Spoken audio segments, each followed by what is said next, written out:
Hi, I'm Tom Payton, Director and Publisher at Trinity University Press.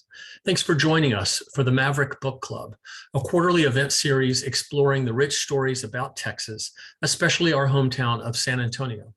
As a nonprofit cultural and educational publisher, we are committed to an evolving agenda of work that engages, questions, and brings us together productively as a community. And we hope you find that in this discussion. When I first moved to San Antonio in 2010 and drove along Hildebrand to and from work, I passed Miraflores next to University of the Incarnate Word. I wondered, like many people, what exactly that park was with its curious, sometimes submerged ruins. No matter what, though, I knew there had to be a great story lurking behind what appeared to be a once monumental landscape. As a teenager, Elise Urrutia ventured into Miraflores, the disappearing family garden of her great-grandfather, Aureliano Urrutia, in San Antonio. Over the years, she has continued to explore the garden and its history. Her research has allowed her to rebuild, through words and pictures, the doctor's lost landscape and retrieve his message of cultural heritage communicated through this once beautiful and expressive place with her wonderful new book, Miraflores, San Antonio's Mexican Garden of Memory. Elise will be joined for this discussion by writer, journalist, and documentary filmmaker, Phillip Santos. His two memoirs, Places Left Unfinished at the Time of Creation, which was a National Book Award finalist, and The Farthest Home is in an Empire of Fire. Together, they tell the ancestral stories of his mother and father's families, an American origin story of the centuries-long migrations that have emerged out of Spain, Mexico, and the lands that became South Texas. Thank you for participating with us, John. You can order the book Miraflores, as well as Places Left Unfinished at the Time of Creation, by using the link in the chat screen you'll see during the program, and you'll also get a 20% discount if you use the promo code MAV06 at checkout. And now, please join me in welcoming Phillip Santos.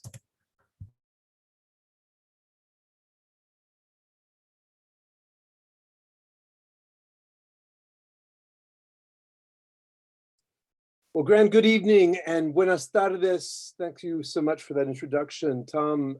In fact, Tom conjures the memories of driving through San Antonio and growing up and seeing this mysterious little corner of the park at Hildebrand and Broadway that, in fact, were the remains of this extraordinary story of the Garden of Miraflores, Dr. Aureliano Urrutia's extraordinary legacy. A kind of ghostly legacy in our time, but perhaps a ghost that will live again. And I dare say this book, Miraflores, San Antonio's Mexican Garden of Memory by Elise Urrutia, great-granddaughter of the very doctor, is a book we have been waiting for 100 years. The book, in a sense, is a kind of anniversary edition in that the garden was inaugurated in 1920, and as we will hear, has an extraordinary story behind it.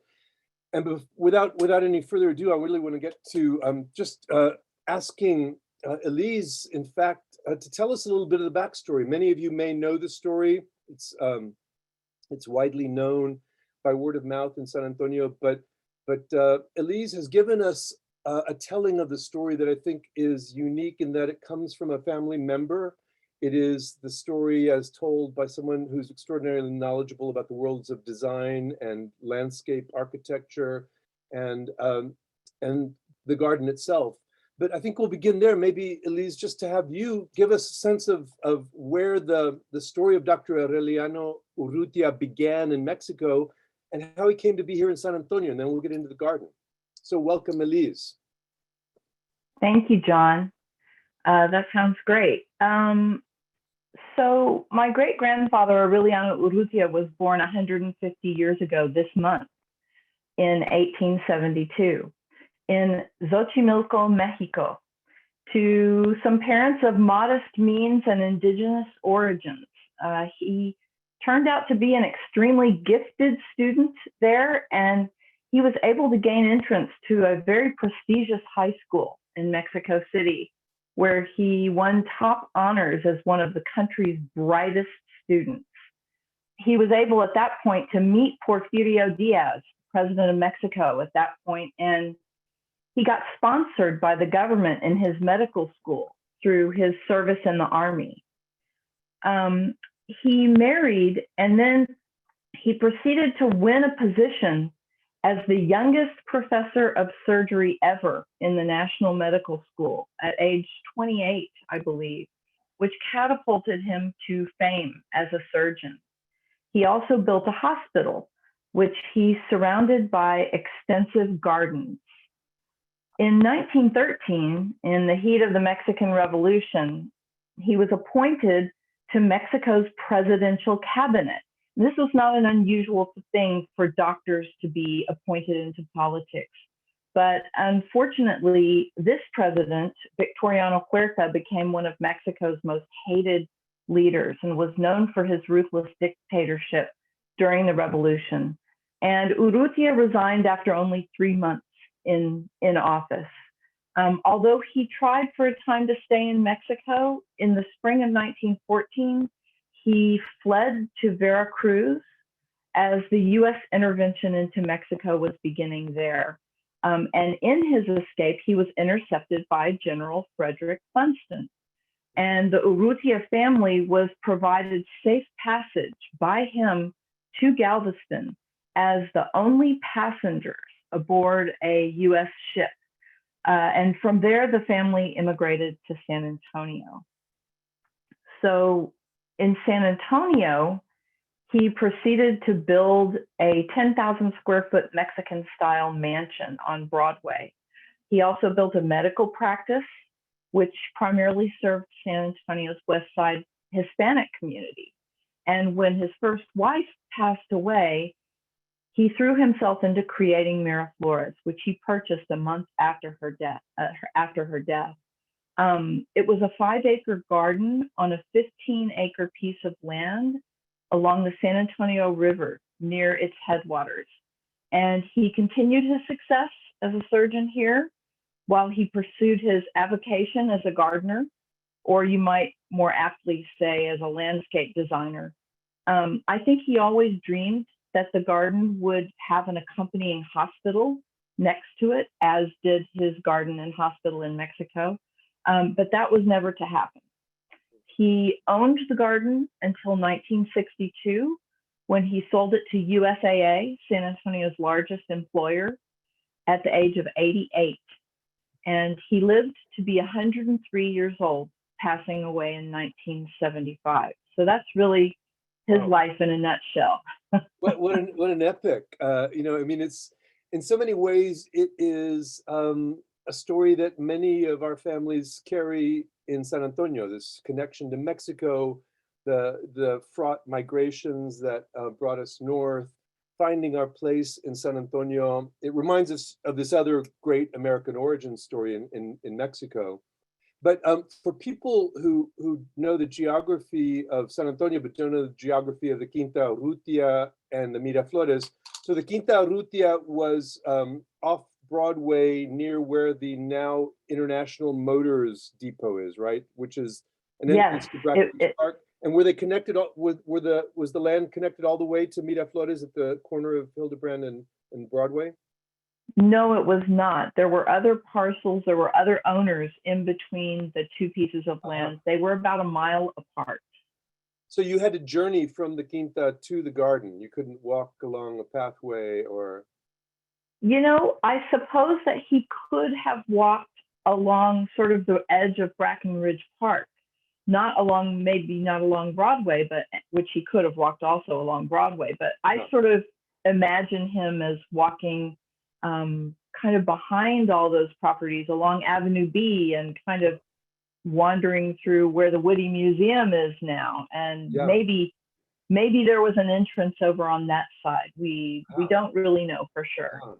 Well, you know, as you mentioned in his biography, he's born in Xochimilco, which is the extraordinary Garden of Eden of the Nahua world. It is itself the very kind of epicenter. It's kind of, you know, it's a watery garden full of chinampas and flower beds and extraordinary agriculture. So he grew up in a garden, and And then, as you mentioned, when he creates that first clinic as a young doctor in the historic setting of Coyoacán, he builds a garden there. And as soon as he gets to San Antonio, he builds another garden. So the garden, as a kind of a metaphor in his life, was somehow deeply rooted.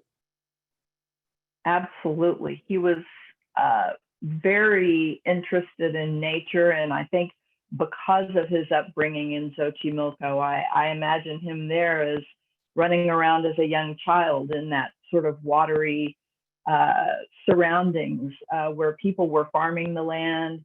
The area was relatively rural. There was a very large cathedral there built by the Spanish. And but other than that cathedral and some modest homes, it was a relatively rural, watery area. And I think that he really loved that. And the setting of Miraflores, in that, especially in that period in the early 20th century, would itself have been very watery, much more water than there is today in terms of the headwaters of the San Antonio River, the Blue Hole just nearby. So it must have been a perfect setting for him. It spoke to this history.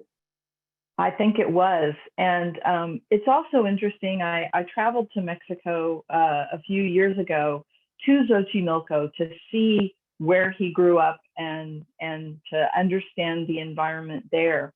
And I learned at the time that Xochimilco, the neighborhood where he grew up, actually had the only building that was considered to be kind of a rudimentary hospital in the area. So the hospital was in his neighborhood, the landscape was in his neighborhood, and I think all of that was just instilled in him from a very early age. So in San Antonio, he comes here in 1914 and builds the Quinta Urrutia that we've discussed, which was torn down. We'll talk about that later. He builds a clinic on Houston Street. So he begins a consultorio downtown San Antonio, and then he begins the garden. And one of the unique things about the way that this garden emerged, as is told in the subtitle of your book, San Antonio's Garden of Mexican Memory, a memory of Mexican garden. Don't get it exactly correct there, but San Antonio's Garden of Mexican Memory. The idea that a garden could be a place of memory, a place of story.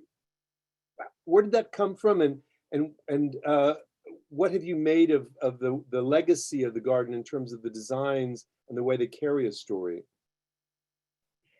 Yes, it's interesting. When he begins to build his garden here, it takes on a new dimension because it has that added weight of being in exile. He is in a situation where he has removed himself from his homeland, and he literally cannot go back there for fear of reprisal by various factions from the Mexican Revolution. So when he begins to build this garden, he takes on kind of what he knows, which is his homeland, and what he misses, which is Mexico. The design of the garden is not by plan. There are no drawings of it that we know of. It's more like a story that unfolds over time. He does his work with plants and pathways and objects of art and architecture, and of course, water. Even though the San Antonio River is running next to it, he uses water within the landscape itself. He also revises and changes the landscape as it goes along. These elements occur throughout the garden, but as I've been thinking about it recently, I really see two important elements because they recur in different forms all the way through the garden. And those are the elements of talavera tile, and again, the element of water. Basically, the garden had 5 distinct sections. It evolved into a place of 5 distinct sections. When you look at the garden today, so much has been lost that you can see the entire property all at once. But back then, it was very wooded and densely planted. You saw it gradually as you wandered around a corner or took a different turn. It wasn't a linear path. There were many different ways to wander, but in my book, I envision it as a singular walk through the garden. The Talavera, I fell in love with the Talavera tiles, and I recognized that they are a very important human element. They are made in Mexico, in Puebla, Mexico, a very specific place near southern Mexico City, a few hours away from that. They originate from the 1600s as the Spanish discover this special clay in that region. And the people of Puebla take on the learning from the 1600s. They learn the special process that is involved in making these tiles, and it becomes a very codified production. Urrutia was a collector of this type of ceramic tile, among his other areas of interest in Mexican art. So the tile gates of Miraflores present themselves as public art. They are out on the street. Passersby in San Antonio have not ever seen anything like this in San Antonio when they were built. And inside the garden are a series of very unique Talavera benches. Ateliers, the famous regional architect of the time, befriended Urrutia over these benches. He was obsessed with them. He ended up exploring tile extensively and adding it to his architecture, like you see at the McNay Art Institute, the gem of his creation using Talavera tile. So the book tells the story of how I realized that the Talavera benches was an idea that Urrutia brought all the way from his hacienda in Xochimilco. I was really excited when I went to Mexico to see the ruins of benches that had probably been created before 1900. And I was really excited to realize that he was a very early introducer and possibly the first person to introduce Talavera tile to San Antonio. You know, and remarkably, those tile benches in some of the examples that have survived, we see the Talavera being used in shattered fragment form. So mosaics of fragments of Talavera, as if this kind of broken legacy was being reassembled, something that Tomás Ibarra Frausto refers to in his essay, the sort of early practitioner that Dr. Urrutia was of a kind of rascuachismo, making use of these fragments, of these elements that can be reassembled in new forms in terms of an emerging Mexican-American creativity.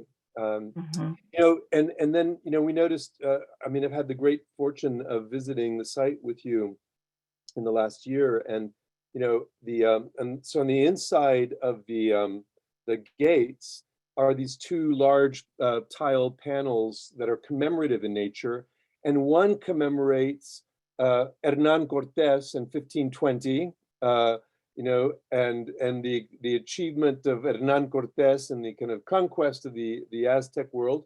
The other side of the gate is Dr. Urrutia in 1920 inaugurating the garden. So he was literally writing the garden in San Antonio into the conquest epic, into the story of Mexico, into the emergence of New Spain, the mix of indigenous Hispanic culture. So he had this audacious imagination about what the garden might be doing, like an act of magical conjuring.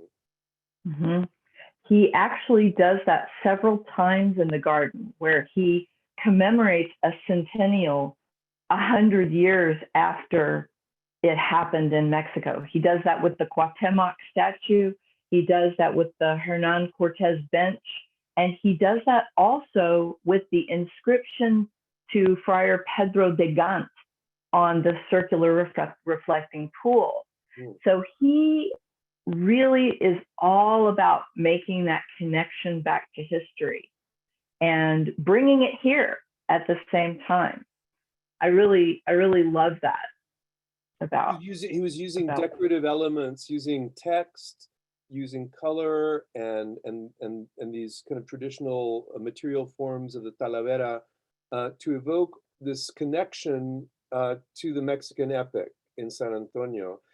Talk a little bit about, we don't see the structures. I mean, the fountain is in the process of being restored, excavated and restored, but we don't see the structure of the old library. Can you describe the library that was, in a sense, a kind of a centerpiece of the garden? Yes, it was, and it also had it was clad at the top in talavera tile as well. This was a 3-story structure, which a journalist friend of Urrutia's deemed, as far as I know, deemed it as the Torre del Califa.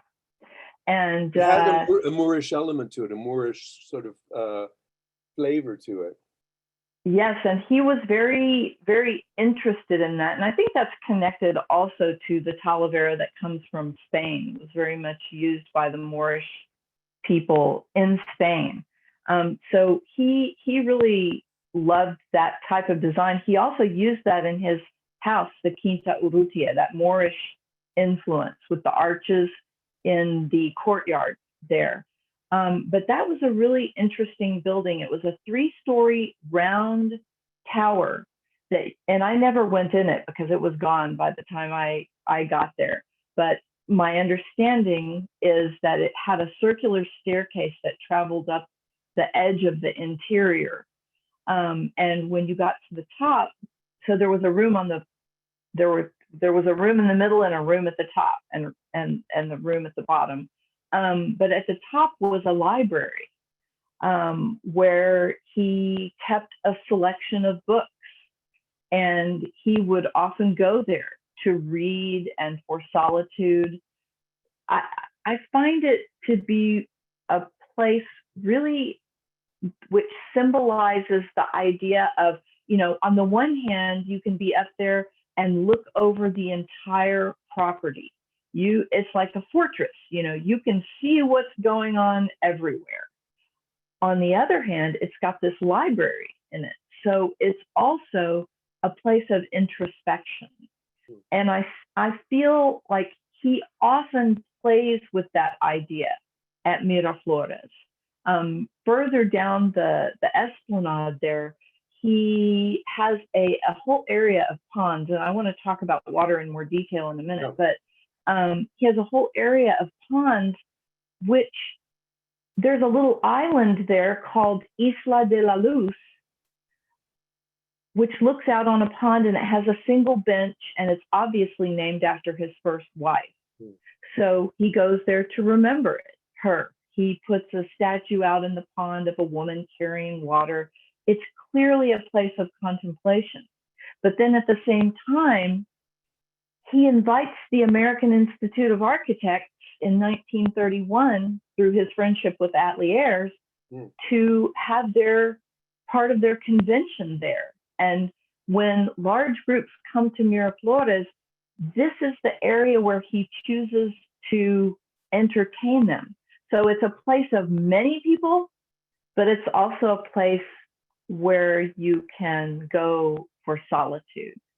Yeah. And I think that is something that he's interested in. It conjures, so many connections to gardens of literature in the work of Borges, The Garden of the Forking Paths, his great story, The Garden of Forking Paths, and Nathaniel Hawthorne's Rappaccini's Daughter. There's a mysterious doctor with a garden in that story.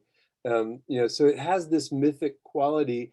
So you mentioned, today we also don't get a sense of the extraordinary presentation of water in Miraflores, going back to his Xochimilco origins. So there's a kind of almost, it's not a pool, it's not a regimented rectangular pool. It's it's more like a lagoon, the pond sector of the mapping of the sections that you shared with us a minute ago. Talk a little bit about the water features of the park. Right. So the water in all kinds of different forms is presented throughout the garden. So this is a natural element, obviously, in contrast to the man-made. It starts with just some very modest troughs at the front gate at the Hildebrand side, and those are still there today. You can see at the base of the mural, there's a trough offering water that's spilling out from a lion's mouth into this wonderful place where you could bring your horse or drink if you needed it. And then in the next section of the garden, you encounter this huge volcanic style fountain, which was designed by Dionisio Rodriguez. And this is kind of a picture of that whole area. You see the fountain over on the right side of the photograph. It's actually 2 stories tall, basically, and the water shoots up for another story after that. It comes from a artesian well that is 150 feet deep. And in this picture, we also see the library in the background there. Yeah. Yes, that's right. The tower library is more in the center of the picture behind that grouping of trees. Yes, absolutely. So this you can see in this picture, this huge fountain flows down after it spills out and comes down over these volcanic faux bois stones. This was designed by Dionisio Rodriguez. The water flows down these rivulets, taking you past these references to ancient indigenous Mexico, namely the statue of Cuauhtemoc, the last Aztec emperor. And then it takes you into an area which he calls the Baño de Nezahualcóyotl, which is a deep, dark pool that flowed over into, via a waterfall, into that sizable pond that I was telling you about earlier. Here's the little island that looked out into the pond. And I think we also have a picture of a girl actually in the pond. This is one of his daughters actually in the pond. So you can see that this was a real place for family. In another area of the garden, there was a reflecting pool. And then of course, the picture that you see now is still of the area where the pond is. And so this is, here you can see he's entertaining, I believe here, the American Institute of Architects convention. So at the same time, the pond is this lonely place, it's also this place where all these people come. In this area was a reflecting pool. This is a picture of the first pool, and this is an example of how he edited the landscape. In the next picture, you'll see a different version of the pool when he later centered it with a statue of himself, and then surrounded it with dense landscape plantings. So it becomes this room centered by this reflecting pool. And then of course, there's the San Antonio River, which is most present really in the section of the garden that is closest to Incarnate Word and closest to the Blue Hole. You can see here part of a palapa that was built by Dionisio Rodriguez. This small cottage he built here, this becomes almost to me a sort of a fairy tale setting. There's a poppy field and fruit trees. It's at the closest point in the property to the Blue Hole and Incarnate Word, which were both very special places to him. And so and these Elise, sorry, go ahead. Was the doctor the first patron of Dionisio and the faux bois art form? Yes, he was thought to be the first person to commission work from him. And in fact, he may have actually brought him from Mexico to San Antonio to begin working in his garden. Dionisio Rodriguez's work was not the first work that was done in the garden, but it became the largest collection of Dionisio Rodriguez work in San Antonio. And San Antonio has a lot of Rodriguez works elsewhere as well. But and the tile but work, yes, the elaborate tile work was all made in Mexico, no? yes, all of the elaborate Talavera tile work was made in Mexico. He brought that here, and the gate, the original gate that is the Urrutia arch. We may have shown a picture of that earlier. I don't know, but that arch is kind of an interesting work of art because it has not only the Talavera tile, but it also has Dionisio faux rock work done in what looks like the stones of the tile arch, and the top of the archway, which are these beautiful scroll-like wing-like looking cement pieces, was created by Luis L. Sanchez. So not only is this a piece of public art, but it's a collaborative piece of public art. There you go. And then some of the other elements that some are present, some not.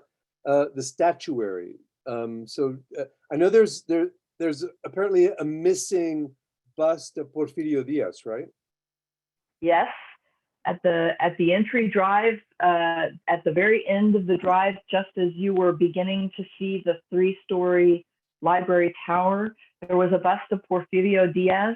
And Urrutia, unlike many people, was very appreciative of Porfirio Diaz.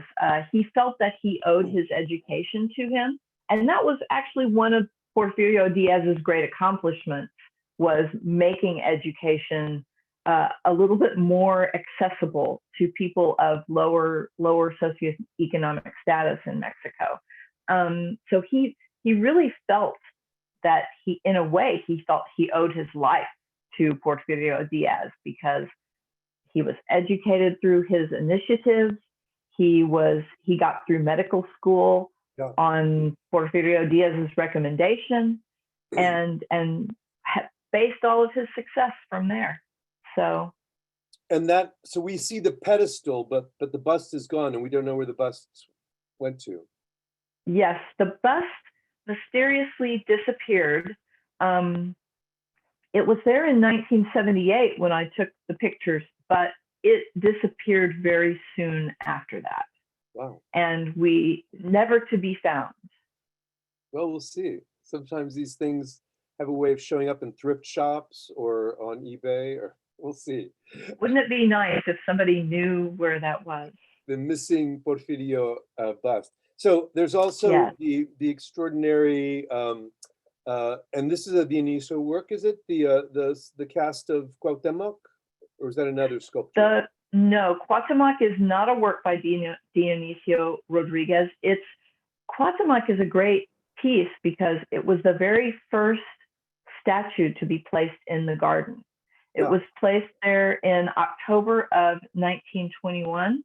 And I've since realized that they probably delayed the placement of that statue because there were huge, thanks to Char Miller, I now know that there were huge rainstorms in San Antonio in September of 1921. And the property had, yes, it had to have been horrifically flooded. And so by October, they were able to place the statue in the garden. And Nemesio Garcia Naranjo wrote a very beautiful piece in La Prensa about that statue. And that information is in my book. There's a passage by him that is really quite beautiful. Well, the statue is interesting in its own right. You know, it's a unique image of Cuauhtemoc, as you mentioned, the last emperor of Tenochtitlan, who's murdered by Cortés. but it has an inscription that appeared, or it had the inscription. Maybe we can get that image up of the sequence with Cuauhtemoc. The original inscription is Cuauhtemoc 1521, I think, but then there are some things that were added to the pedestal, some inscriptions that we were looking. So a little farther back up, I think it's before that. No, is it before that?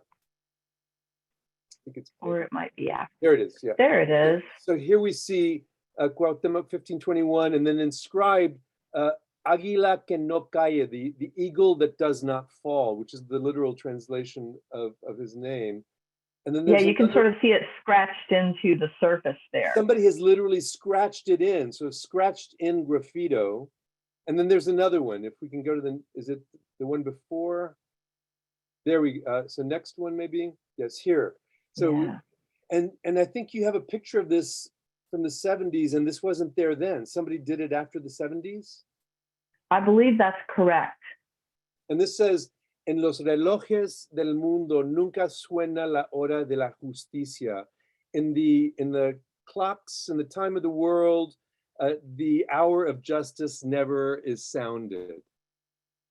It's such it's really kind of beautiful. You know, it's what do you think it means, John? well, it's in terms of this story of Cuauhtemoc, you know, the fact that Cuauhtemoc was the kind of the last insurgent who's defeated. It's the delayed justice of the Mexican epic in some respects. But the fact that somebody would scratch it in, this is not spray painted. This is an engraved graffito, like old school ancient Roman graffiti. You know, they did it this way back then. It also speaks to the fact that even in its ruins, the park was alive. People were going there. They were seeking out the ruins, and they were interacting with them. They were leaving these words behind. Yeah, I like the idea that it was placed there by someone who was poetic. Somebody who felt that connection and saw in that sculpture, in that setting, this sentiment that in the time of the world, the hour of justice is never sounded. And then the other one that we've talked about, the Coatlicue Coyolxauhqui, the next series. We'll just show these and then maybe get to some questions. So if you show the before that, is it before that? Where we have the statues? Yeah, the Lady Moon Goddess. So it's beyond that. So let's see. Yeah, here we go. So this is such an amazing, and you can tell us a little bit about where these statues came from. The bottom of the statue is no, if we go back to that one, yeah. So the bottom of the statue is the figure of Coatlicue, the serpent clawed mother of the gods. Go back up. So the bottom of the statue, the head is of the daughter Coyolxauhqui, and somebody along the way, we've said, I think you've told us that the Coatlicue statue was originally in the Quinta Urrutia, and then we don't, or the head of Coyolxauhqui was in the Quinta, and somebody then placed the head of the daughter on the body of the mother, the serpent-headed mother of Coatlicue. And then the other image, we can just show it now, this image that we found on a recent visit, the previous image, previous to this one. Yes, somebody left an offering of a quarter inside that statue. So somebody was giving reverence to these goddess figures, these conjoined mother-daughter goddess figures, and leaving this ofrenda of a quarter. There might be a nickel underneath it, but I just found that extraordinary, speaking to the living presence of this narrative in that park. I agree. You feel it when you're there, even in all of its destruction. I mean, we had quite an extraordinary time when we went and walked through. Yeah, and it was an auspicious moment when we noticed a hawk was watching us. A hawk Yes. was giving. And I've since been back, and I believe it's the same hawk that is like nesting in that area. Wow. So for the past several times that I've been there, I have actually been visited by that hawk. How amazing. Hey, so Elise, let me share some questions from our esteemed audience who are joining us tonight. So I'm enchanted with and fascinated by Miraflores, what is left of it, and imagining what it must have been like in its heyday. I find it tragic that what remains is languishing, and so much of what Dr. Urrutia built is lost. For a city that prides itself on historic preservation and heritage, it seems San Antonio has dropped the ball on an important cultural site so near beautiful Brackenridge Park. I'm interested in efforts being made to preserve and rehabilitate Miraflores. Are there any underway? Congratulations on your book. This is from Jennifer Catherine Owens. Oh, that's nice. Thank you. It has been a long time since the city took possession of Miraflores. They've had it since 2006. And even during that time, there have been some efforts at restoration of particular things. There's been a little bit of restoration of some of the Dionisio Rodriguez pieces. There's been a bridge built. There's been a master plan created in 2007. But there never has been really is a large sum of money to take care of this place. And I think it's going to require that in order to make anything of it. And actually, recently, the Cultural Landscape report came out. It was commissioned by the Brackenridge Park Conservancy, and the landscape report evaluates all of Brackenridge Park, but Miraflores is included in that. And one of the things that comes out of that study is that Miraflores is a great candidate for restoration. That's their opinion. Now, I don't know what that means. And so what I have tried to do, I believe that prior to 2006, between the time Urrutia died in 1975 and 2006, the land was owned by 3 corporate owners. And they were really not paying attention to what this place was. And this is when the most destruction was visited upon the garden. So my contribution, I don't know what the future is going to bring for Miraflores. I don't know if there's the will to restore it. And I think there might be some reasons for that.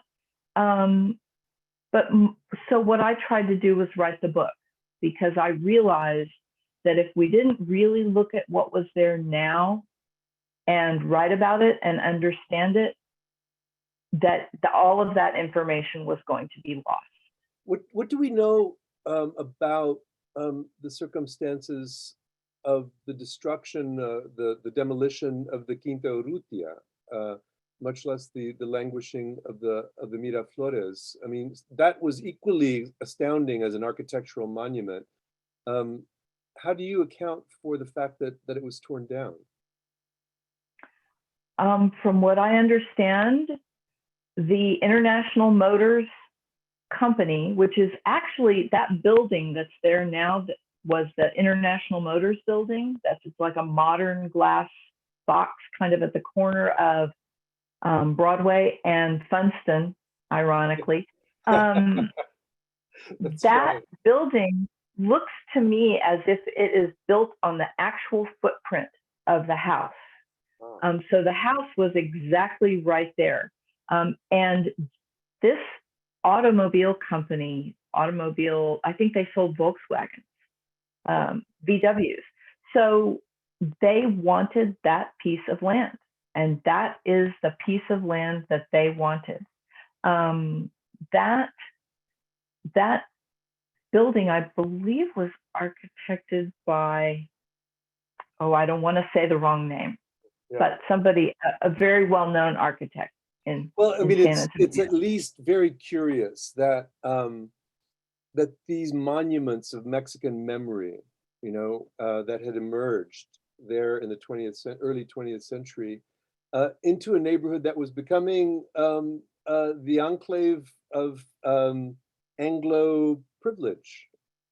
And so it's at least interesting that the fact that these monuments of Mexican memory would be so disrespectfully treated. Disregarded, yes. And by the way, it was O'Neill Ford who designed that building. Thank you, Bergen. Let's see here. Can you say more about what you know about Dr. Urrutia bringing Dionisio Rodriguez to San Antonio? We don't know a lot about it. We know that Dionisio Rodriguez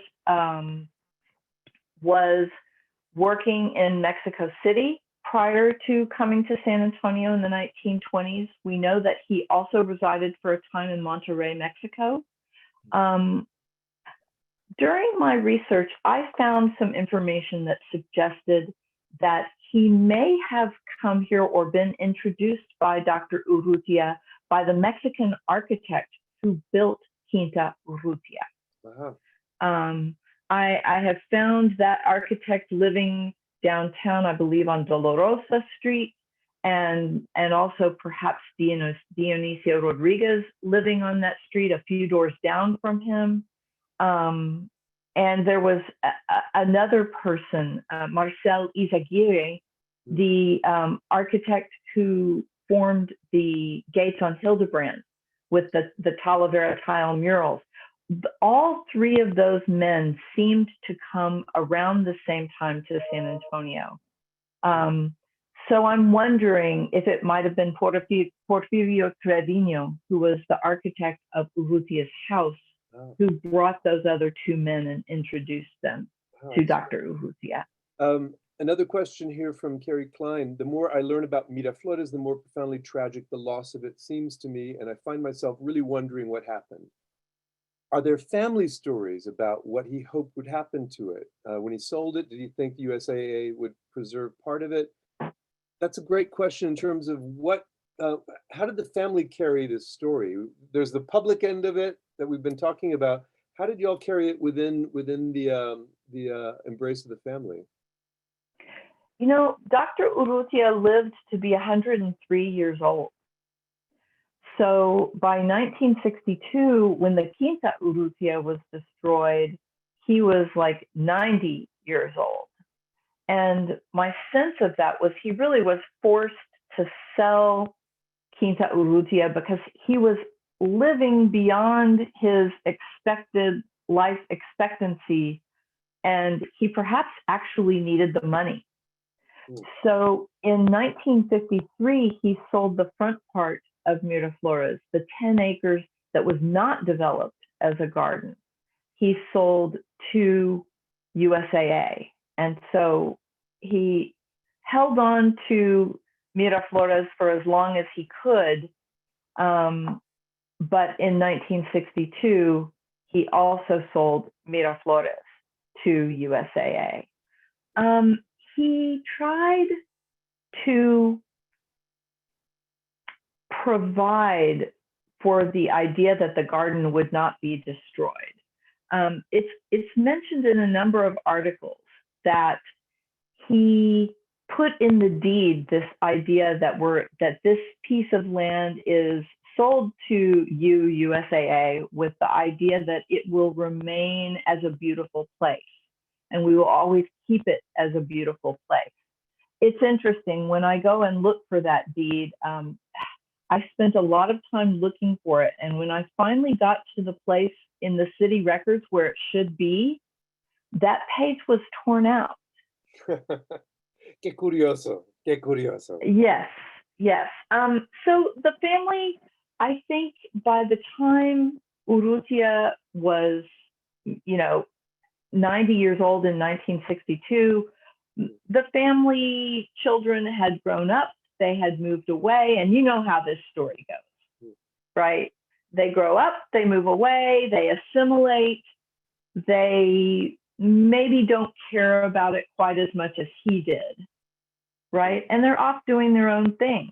And it's during that time that the land begins to decay and be destroyed. Yeah, another question here that's interesting we didn't touch on. Did Dr. Urrutia use his own resources to develop Miraflores? With his connections to AIA, did he receive any sponsorship or support from outsiders, from Laura H? Not that I know of, and it's interesting. I mean, Dr. Urrutia was a wealthy man. He was wealthy when he arrived here from Mexico. We don't often think of people who are coming from Mexico as wealthy, especially during the time of the revolution. But he was of a different class than many of the people who were coming. So he did bring his own money. He brought his own furniture. He brought his Talavera tiles, which you see Ateliers complaining about how hard it is to get those tiles here. So he had the resources to get all of that stuff here. And once he was here, he had an incredibly successful medical practice, despite the fact that he also offered his services to anyone who needed them, no matter what they could pay. He was known for that. But he also had very wealthy clientele, people coming from Mexico, people coming from Europe, people coming from other places in the United States. And so he was a wealthy man, and he used his money and possibly some of Luz's money after she died to create Miraflores.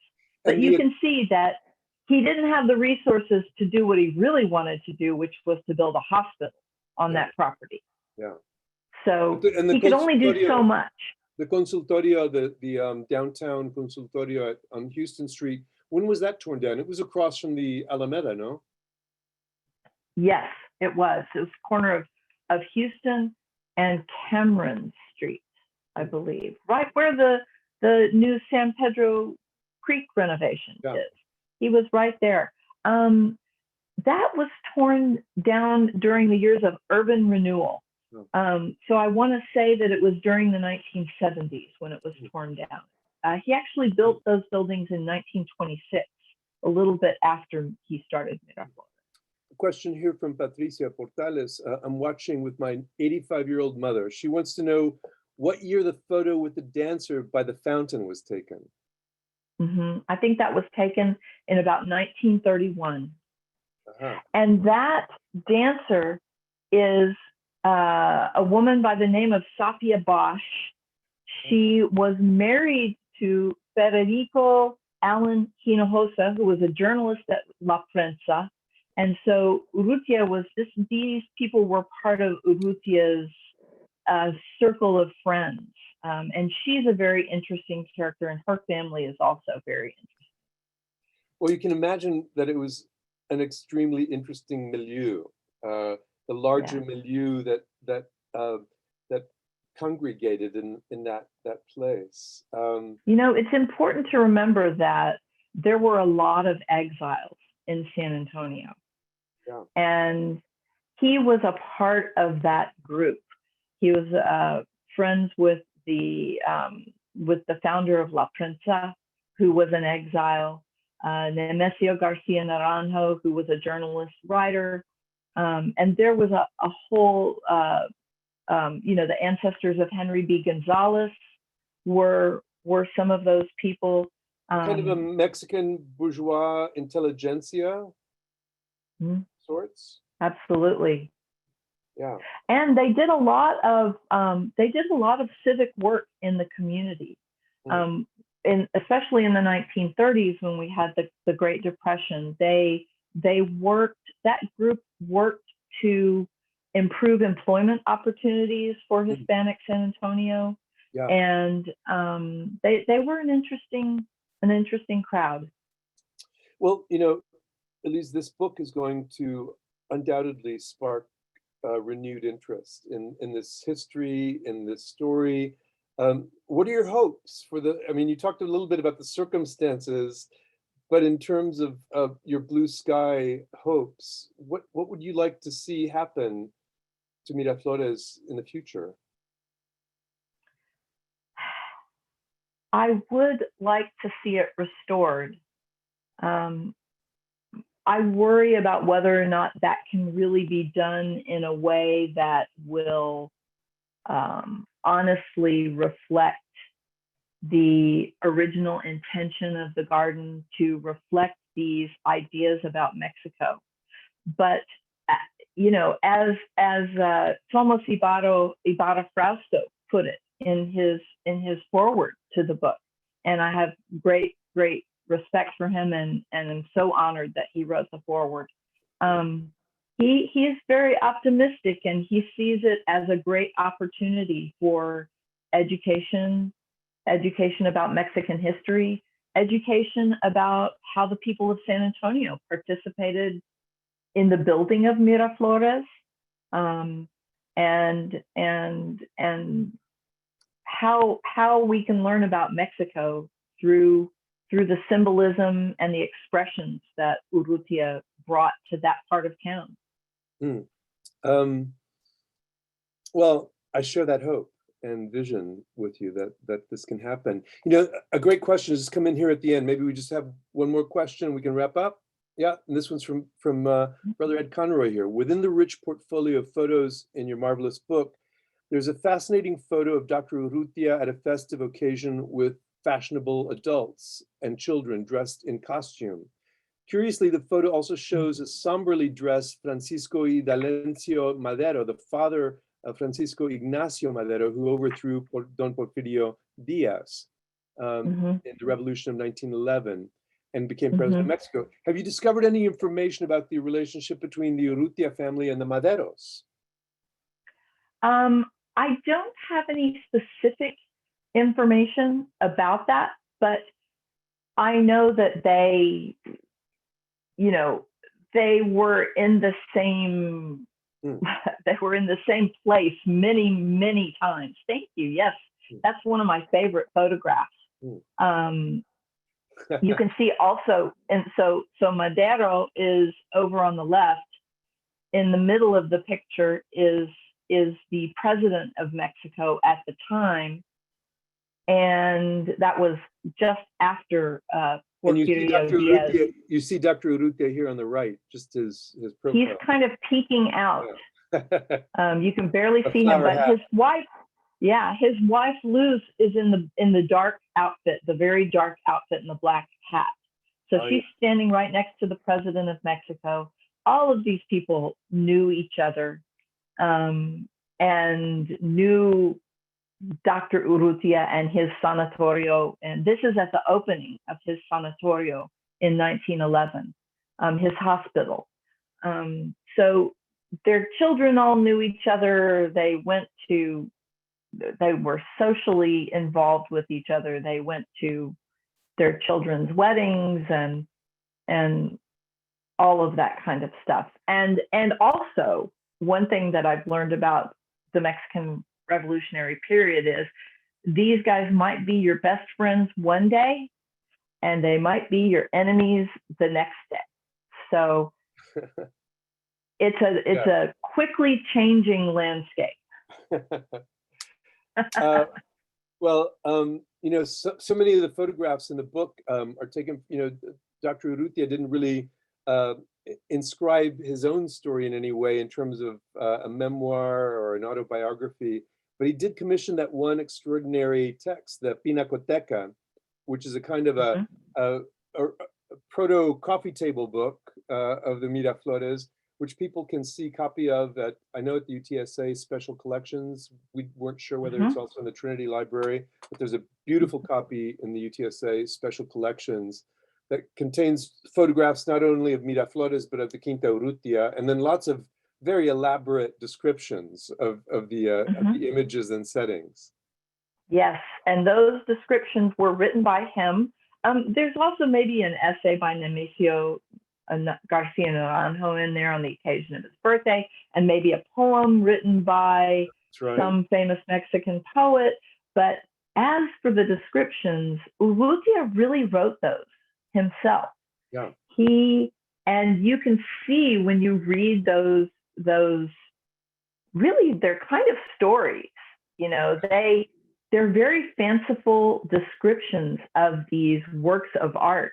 And whether these works of art are authentic or copies, you know, you don't really know, but it doesn't seem to matter to him.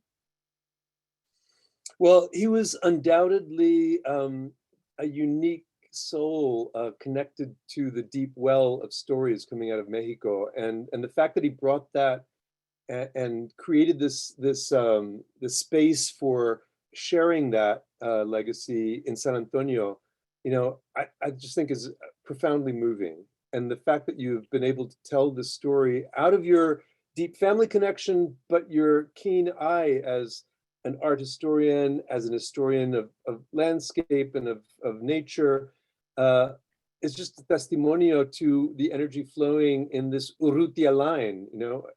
As I've told you, we share that. I have distant Urrutia cousins as well, but they did not come from Dr. Urrutia, and it's an incomparable legacy.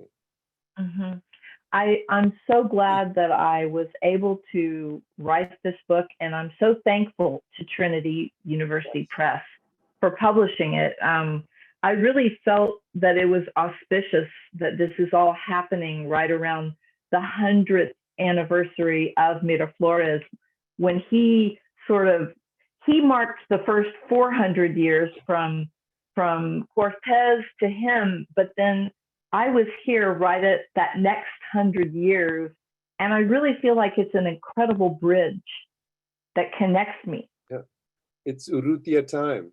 Urrutia time. Yeah.